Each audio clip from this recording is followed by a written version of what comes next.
Chain of Command is a set of Second World War wargaming rules by the Too Fat Lardies. It was originally published in 2013. It's an extremely popular set of rules, but has a few nuances that a lot of traditional wargames rules don't have. This video series will attempt to explain the main rules, how they work, some of the philosophies behind them as we go along. Although this series will be in 4 parts, it's not an exhaustive list of everything that's in the rules. For that, you're going to have to buy a copy of them, and doing so will also help the Lardies to continue to produce great rules in the future. And no, I wasn't paid to say that. I'll provide links for the Lardies website in the video description where you can buy a copy. In this first video, we're going to examine what it is you need to play, and then we'll look at the patrol phase, how units are activated, and the chain of command points. So let's get started. Chain of command is set at a platoon level, and is played using miniature figures depicting the particular force you wish to field. Generally, your basic requirements will be enough miniatures to make a platoon of around 30 figures. These can be any scale, but 15mm figures such as these match the ground scale the best. Many players use 28mm figures for chain of command. The rules say that individual basing is best, but figures can also be based in multiples, like some of mine, as long as they're able to show casualties. You will need to base leaders individually and make sure that these are identifiable on the table. The game is played on a 6 by 4 size board, covered in terrain to block line of sight, which depicts the particular theatre that the scenario is based in. Players will also need a tape measure marked in inches, several 6-sided dice, about 12 should be enough. The game uses command dice, which will need to be a different colour, usually between 4 and 6. Ensuring they're a different colour will help during the game so that it's easy to spot in the excitement of the action. Chain of command points will also need to be marked. This can be done with normal dice, chits or other markers, or the Lardies chain of command specific dice, such as these which are available at the Lardies website. For the force morale and chain of command points, a tracker will also be required. This is the one that's presented in the rules, which can be printed and laminated for durability. There are also other versions on the market, including these 3D printed ones that I bought at Sabotaged. I painted and weathered these, but any will work. Links for these 3D printed ones will be in the video description.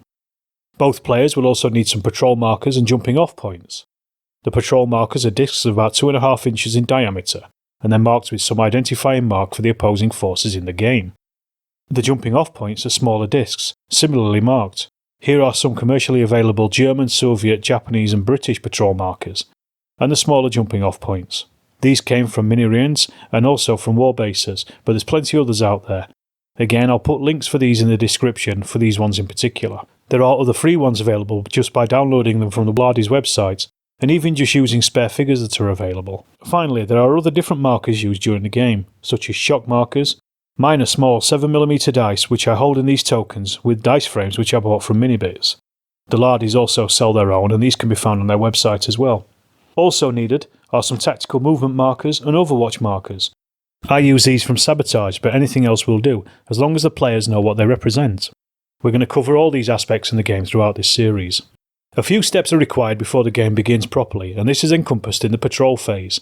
And a game of chain of command begins with the opposing side setting their forces morale. Both players will roll a single dice, adding or subtracting modifiers depending on the quality of the troops they command. As a general rule, a green force will subtract 2, and an elite force will add 2 to this dice score. There are also specific modifiers that can be found in the various army lists, depending on the nationality and scenario. If, after modifying the dice, the score is 2 or less, that force begins with a force morale of 8. A score of 3 to 4 will give a level of 9, a 5 is equal to 10, and a 6 or above is a force morale of 11.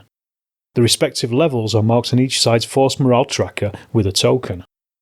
The patrol phase proper can now start with the player who has the highest force morale taking the first turn. The patrol phase represents the two sides scouting out the enemy's location and attempting to get into a favourable position. This will decide where both sides are able to deploy their units during the rest of the game. The player who takes the first turn moves one of their patrol markers up to 12 inches, as long as it remains within 12 inches of at least one of their own markers, creating a continual chain. Scenery and terrain does not impede this movement unless there are specific instructions within the scenario. Each player will move one marker at a time in this manner. As soon as any of the opposing forces' patrol markers come within 12 inches of each other, they are locked down and cannot move any further.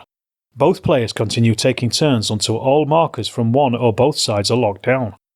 This ends the patrol phase even if one side has markers that are able to move. This phase of the game represents the two forces making contact and then moving to their deployments. The next step is to position the jumping off points. The jumping off points are the places on the table where the forces will be able to deploy, and a well-positioned jumping off point can have a distinct advantage in the coming scrap.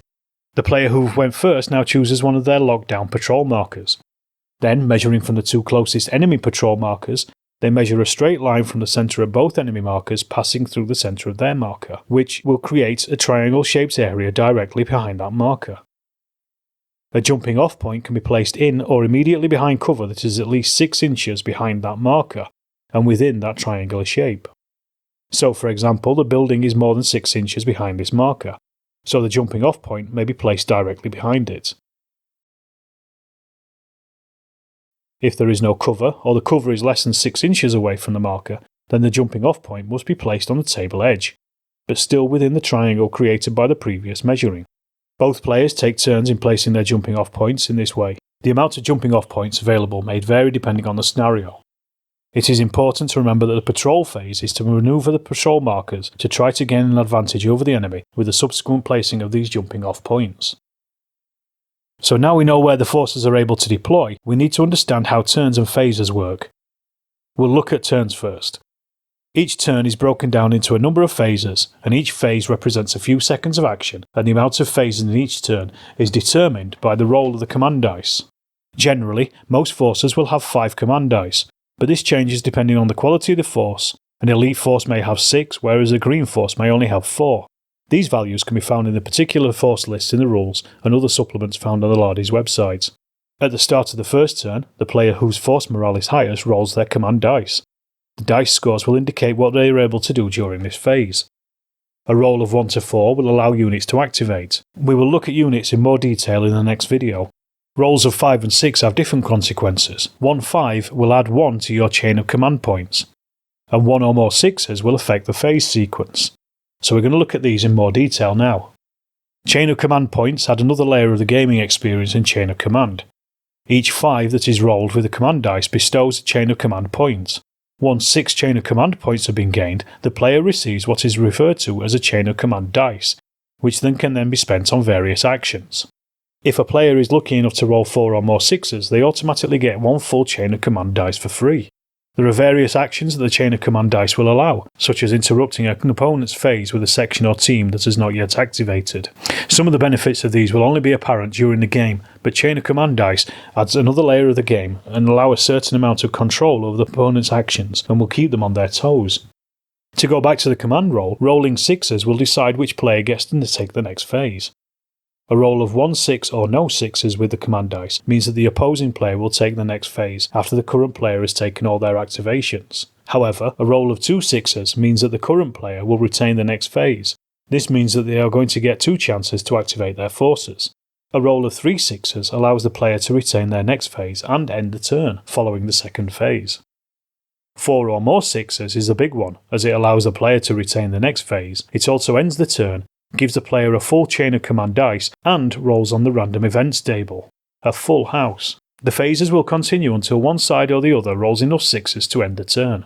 When the turn ends, various markers are removed from the board, barrages will stop along with other various events. This is the main difference between a phase and a turn, and it's important to understand how they work and the differences between them. Okay, that wraps up the first video. In the next video we're going to look at the activations and movement that occur in the game phases.